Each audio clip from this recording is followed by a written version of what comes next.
J'ai trouvé ce débat très instructif parce que nous sommes face à un public très hétérogène, avec des gens qui sont toujours aussi passionnés sur cette question.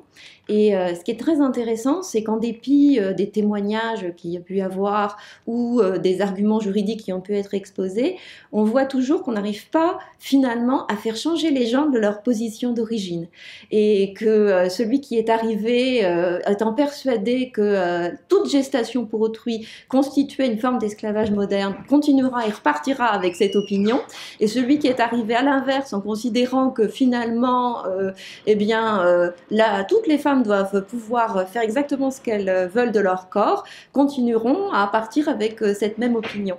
Donc je pense qu'on va mettre du temps à finalement peut-être réconcilier l'inconciliable sur ces questions-là, mais j'ai bon espoir. Il y avait une partie difficile, évidemment, puisqu'il y avait un public avec certaines personnes tout à fait hostiles et qui refusaient totalement le débat, qui interprétaient d'une façon assez incroyable nos propos en nous disant qu'on n'avait pas abordé des sujets alors qu'on venait de les aborder longuement.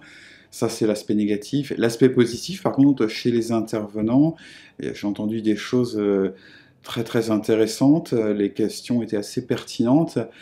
Et mention spéciale à ma voisine Anne-Marie Leroyer, qui a fait à un moment tout un développement sur l'autonomie qu'elle a opposée à l'essentialisme, et qui était vraiment excellent, et j'en bois ses paroles. Je trouve que l'initiative du Forum européen de bioéthique est très bonne, parce que justement, il faut associer le grand public à ces débats, notamment pour écouter ces questions, mais aussi pour l'informer, parce qu'on se rend compte que les gens ont une méconnaissance des sujets, parce qu'en fait, les sujets sont souvent abordés de façon polémique par les médias et s'en font. Et donc là, consacrer 2 heures sur ce sujet et non pas le 1 minute 30 du 20h de TF1, c'est tout à fait bon.